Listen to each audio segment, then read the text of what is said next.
نحمده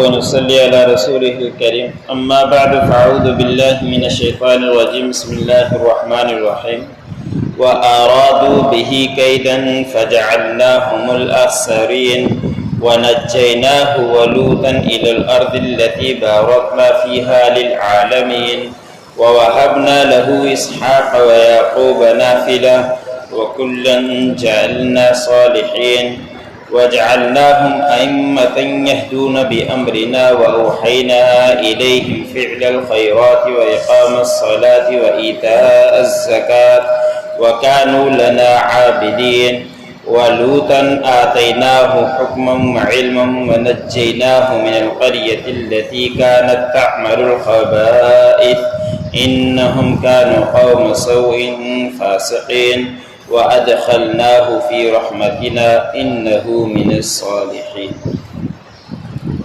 سورۃ الانبیاء کا درس چل رہا ہے۔ اسی سورت کی آیات نمبر 70 سے لے کر 75 تک تلاوت کی گئی۔ گزشتہ آیتوں کے اندر تذکرہ گزرا کہ حضرت ابراہیم علیہ السلام نے بتوں کو جا کے ٹکڑے ٹکڑے کر دیا تھا، تو ان ظالموں نے آ کے پوچھا تھا کہ کس نے یہ حرکتیں کی ہے، تو ان میں سے کسی نے کہا تھا کہ اس کا تذکرہ کرتا ہے جس کا نام ابراہیم ہے، تو ان کو سامنے لایا گیا۔ حضرت ابراہیم علیہ السلام نے ان کو دین کی دعوت دینا اچھا موقع سمجھا اور ان سے وہی تذکرہ کیا کہ یہ کلہاڑی ان کے بڑے پر رکھی، انہی سے پوچھ لو کہ یہ کس نے کیا ہے۔ تو انہوں نے اپنے جانوں کی طرف متوجہ ہوئے اور اپنے آپ کو کہنے لگے کہ ہم ہی ظالم لوگ ہیں، کہ یہ تو بولتے ہی نہیں، ہم اب ان کو کیا جواب دیں۔ تو اس وقت پھر اپنے سروں کو نیچے جھکا کر انہوں نے کہا تھا کہ آپ کو معلوم ہے کہ یہ تو بولتے ہی نہیں۔ حضرت ابراہیم علیہ السلام نے فرمایا کہ جو بولتے نہیں تمہاری مدد نہیں کر سکتے، تم ان کی عبادتیں کیوں کرتے ہو؟ لیکن ان کے پاس کوئی جواب نہیں تھا، بس ضد کی وجہ سے بات کو نہیں مانا۔ پھر آپس میں ہی کہنے لگے کہ اس کو آگ میں ڈالو اور اپنے معبودوں کی مدد کرو۔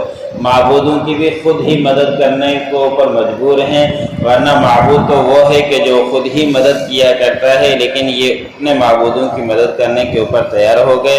حضرت ابراہیم علیہ السلام کو آگ میں جلانے پر تیار ہو گئے۔ حضرت ابراہیم علیہ السلام کو آگ کے اندر ڈالا گیا تھا۔ حضرت ابراہیم علیہ السلام نے فرمایا تھا کہ حسبنا اللہ و نعم الوکیل، کہ میرے لیے اللہ ہی کافی ہے۔ پھر اللہ رب العزت نے آگ کو حکم دے دیا کہ آگ ٹھنڈی ہو جا، اور زیادہ ٹھنڈی بھی نہیں کہ ابراہیم علیہ السلام کو ٹھنڈ کی وجہ سے تکلیف ہو، بلکہ سلامتی والی ہو جا۔ اور اتنی بڑی آگ جلائی گئی تھی لیکن ابراہیم علیہ السلام کا ایک بال بھی نہیں جلا سکی۔ بخاری شریف کے اندر حدیث ہے کہ ایک گرگٹ جو درختوں کے اوپر رہتا ہے، انہوں نے پھونک ماری تھی حضرت ابراہیم علیہ السلام کی آگ کو بڑھانے کے لیے۔ حضور صلی اللہ علیہ وسلم نے فرمایا کہ جو اس کو پہلے وار پر مار دے اس کو 100 نمبر کے برابر ثواب ملے گا، جس نے دوسرے نمبر پر مارا اس کو کم ثواب ملے گا تھوڑا، جس نے تیسرے وار پر مار دیا تو اس کو تھوڑا اور کم ثواب ملے گا۔ تو اس کے مارنے کا حکم حدیث شریف کے اندر موجود ہے۔ ایسے ہی ایک پرندہ جس کا نام قرآن پاک کے اندر بھی ہدہد یا کوئی دوسرے نام کا تذکرہ مفسرین نے لکھا ہے کہ اس نے بھی ایک چونچ لے کر پانی کی آگ کو بجھانے کے لیے کی تھی، تو دوسرے پرندوں نے ان کا مذاق اڑایا تھا۔ تو اس وقت اس نے جواب دیا تھا کہ میں حضرت ابراہیم علیہ السلام کے لیے بس ایک طرح سے جتنا ہو سکتا تھا میں نے ایک طرح سے مدد کی، اپنا نام اس میں مددگار کے اندر لکھوا دیا۔ تو ابراہیم علیہ السلام کو آگ نے کچھ بھی نہیں کیا تھا، سلامتی کے ساتھ باہر آئے تھے۔ تو اس وقت ان کے والد نے کہا تھا نعم الرب ربک یا ابراہیم، کہ آپ کا پروردگار تو بہترین رب ہے، لیکن اپنا دھڑا چھوڑا نہیں اور راہ راست پر نہیں آیا۔ اللہ رب العزت نے فرمایا کہ ان لوگوں نے تو بڑی تدبیریں کی کہ ہم حضرت ابراہیم علیہ السلام کو نقصان پہنچائیں، لیکن کچھ بھی نہیں کر سکے۔ انہوں نے اپنا ہی نقصان کر دیا تھا کہ کئی مہینوں تک لکڑیاں جمع کی، اپنے آپ کو تھکایا اور پیسے بھی خرچ کیے، بہت کچھ کیا، لیکن اپنا ہی انہوں نے نقصان کیا اور کچھ بھی ان کی تدبیریں کام نہیں آئی۔ پھر اللہ رب العزت نے فرمایا کہ ہم نے حضرت ابراہیم علیہ السلام کو، لوط علیہ السلام کو نجات دی، اور پھر ہم نے ان کو حکم دیا ہجرت کرنے کا، اور وہ دونوں جہاں میں سے بہترین جگہ کے اوپر دونوں ہجرت کر کے چلے گئے اور اس کے اندر ہم نے برکتیں رکھی تھی۔ لوط علیہ السلام حضرت ابراہیم علیہ السلام کے چچا کے بیٹے تھے اور وہ بھی آگے چل کر ان کو اللہ رب العزت نے نبوت سے نوازا تھا، اور برکت والی بستی کے متعلق مفسر نے لکھا ہے کہ وہ ملک شام ہے جس کے اندر اللہ رب العزت نے تمام برکتیں رکھ دی تھی۔ تو ان کی طرف شام کے ملک کے اندر کافی انبیاء اکرام بسے ہیں، آئے تھے، تو ان کی طرف یہ دونوں ہجرت کر کے چلے گئے تھے۔ تو اللہ رب العزت نے فرمایا کہ پھر ہم نے ابراہیم علیہ السلام کو نعمتوں کے ساتھ نواز دیا کہ ان کو اسحاق ہبہ کیا اور انعام کے طور پر یعقوب بھی دیا۔ حضرت ابراہیم علیہ السلام کے جب بچے پیدا ہوئے تو اس وقت ابراہیم علیہ السلام کی عمر 120 سال اور ان کی اہلیہ کی عمر 90 سال تھی، لیکن اللہ رب العزت نے بیٹوں سے نواز دیا اور پھر بیٹوں کے ساتھ ساتھ پوتوں سے بھی اپنی زندگی کے اندر نواز دیا، اور یعقوب علیہ السلام اور حضرت ابراہیم علیہ السلام کے پوتے ہیں جو پیدا ہوئے۔ اللہ رب العزت نے فرمایا کہ ہم نے ان میں سے ہر ایک کو نیک و صالح بنا دیا تھا، اور ہم نے ان میں سے ہر ایک کو پیشوا بھی بنایا، اور یہ ہمارے حکم سے لوگوں کی رہنمائی کیا کرتے تھے، اور ہم نے ان کی طرف وحی بھیجی کہ بھلائی کے کام کرنے کی، کہ بھلائی کے کام کرتے رہو، ان کی طرف وحی بھیجی کہ نماز کو ادا کرتے رہو، اور ہم نے ان کی طرف وحی بھیجی کہ زکوٰۃ کو ادا کرتے رہو۔ یہ ایسے کام ہیں کہ یہ انبیاء اکرام کو بھی ان کاموں کا حکم ہوا تھا، بھلائی کے کام کرنا، نماز کی ادائیگی کرنا اور زکوٰۃ کا حکم تھا ان کے اوپر۔ اور اللہ رب العزت نے فرمایا کہ ہمارے نیک بندوں میں سے تھے اور عبادت گزار بندے تھے۔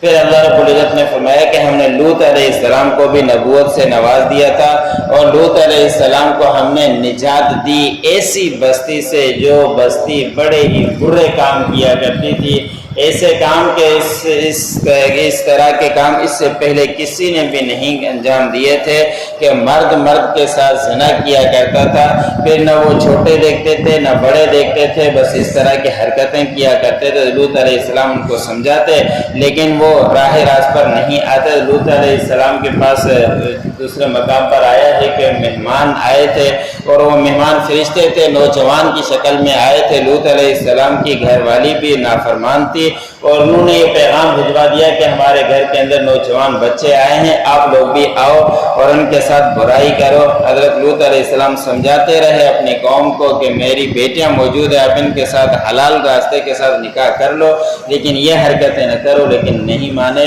تو اللہ رب العزت نے فرمایا کہ ہم نے ان کو لوط علیہ السلام کو نجات دے دی، اور ان کے اوپر عذاب بھی بڑا سخت آیا تھا۔ اس طرح کا عذاب کسی اور قوم کے اوپر نہیں آیا، اس لیے کہ ان کے برائی بھی بہت ہی زیادہ تھی۔ اور اللہ رب العزت نے فرمایا کہ قوم بڑی ہی نافرمان تھی۔ پھر ہم نے داخل کیا حضرت نوح علیہ السلام کو اپنی رحمت میں، ان کو نجات دے دی، باقی تمام قوم کو غرق کر دیا، اور لوط علیہ السلام تھے ان نیکوکاروں میں سے۔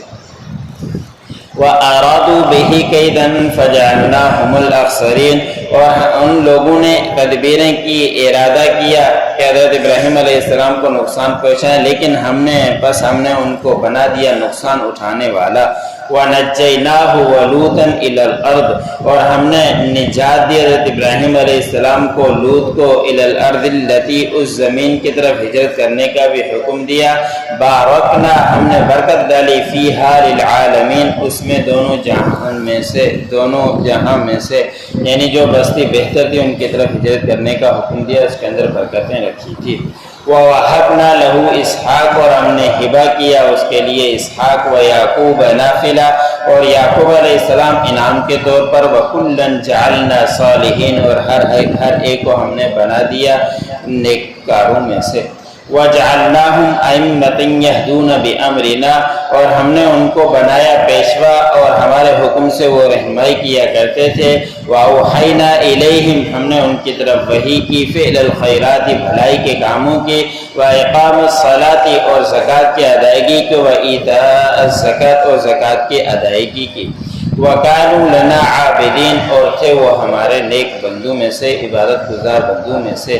وَلُوطًا آتَيْنَاهُ حُكْمًا وَعِلْمًا، اور لوط علیہ السلام ہم نے ان کو دی حکم اور علم۔ وَنَجَّيْنَاهُ مِنَ الْقَرْيَةِ الَّتِي، اور ہم نے نجات دی حضرت لوط علیہ السلام کو ایسی بستی سے، كَانَتْ تَعْمَلُ الْخَبَائِثَ، جو بہت ہی برے کام کیا کرتی تھی۔